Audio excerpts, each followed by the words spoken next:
ഒട്ടകത്തിൻ്റെ ഇറച്ചി. ഞാനിതുവരെ പ്രവാസിയായിട്ട് ഇതുവരെ ഒട്ടക ബിരിയാണി കഴിച്ചിട്ടില്ല കേട്ടോ.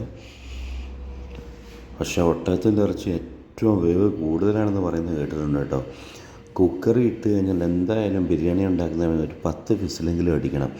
ഏറ്റവും കൂടുതൽ ഇറച്ചികളിൽ വേവുള്ളത് ഒട്ടകത്തിൻ്റെ ഇറച്ചിയാണ് കേട്ടോ. നമ്മളിന്നത്തെ പരിപാടി ഒട്ടകത്തിൻ്റെ ബിരിയാണി ഉണ്ടാക്കുക, അത് കഴിക്കുക. ഒട്ടകത്തിൻ്റെ ബിരിയാണി ടേസ്റ്റ് കൂടുതലാണെന്ന് പറയുന്നത് കേട്ടിട്ടുണ്ട് കേട്ടോ. ഇതുവരെ ജീവിതത്തിൽ ആ ബിരിയാണി കഴിക്കാനോ ഒട്ടകത്തിൻ്റെ ഇറച്ചി കഴിക്കാനോ ഉള്ള ഭാഗ്യം ഉണ്ടായിട്ടില്ല. പ്രവാസിയായിട്ടും ഇതുവരെ ഉണ്ടായിട്ടില്ല കേട്ടോ. അപ്പോൾ നമ്മൾ കൂട്ടുകാരന്മാരെല്ലാം ഒന്നിക്കുമ്പോഴാണ് ഇതുപോലെ ബിരിയാണികളൊക്കെ ഉണ്ടാക്കുന്നത് കേട്ടോ.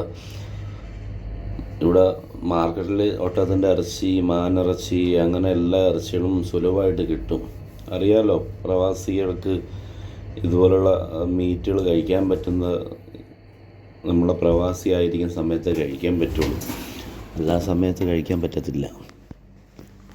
നമ്മളെ നാട്ടിൽ ഇതുപോലുള്ള മീറ്റുകളൊന്നും കിട്ടത്തില്ല. നമ്മൾ ബിരിയാണിയുടെ പ്രിപ്പറേഷൻ എല്ലാം കഴിഞ്ഞ് നല്ല അടിപൊളിയായിട്ട് ബിരിയാണി ദമ്മൊക്കെ ഇട്ട് സെറ്റാക്കി കേട്ടോ. അങ്ങനെ നമ്മളെല്ലാവരെയും കൂടി ബിരിയാണി നമ്മൾ സെറ്റാക്കിയിട്ട് ഒന്നിച്ച് തട്ടിയിട്ട് കഴിച്ചു കേട്ടോ. എൻ്റെ പൊന്നെ രക്ഷയില്ല കേട്ടോ. എല്ലാ ഇറച്ചികളെയും കാട്ടി എനിക്ക് തോന്നുന്നു ടേസ്റ്റ് കൂടുതലാണെന്ന് തോന്നുന്നു ഒട്ടകത്തിൻ്റെ ഇറച്ചി. നല്ല അടിപൊളി ബിരിയാണി. ഒന്ന് ട്രൈ ചെയ്യേണ്ടതാണ്, ട്രൈ ചെയ്യാത്ത ആൾക്കാർ. ഒട്ടകത്തിൻ്റെ ഇറച്ചി മസ്റ്റ് ട്രൈ ആണ്, അടിപൊളി, ഒന്നും പറയാനില്ല.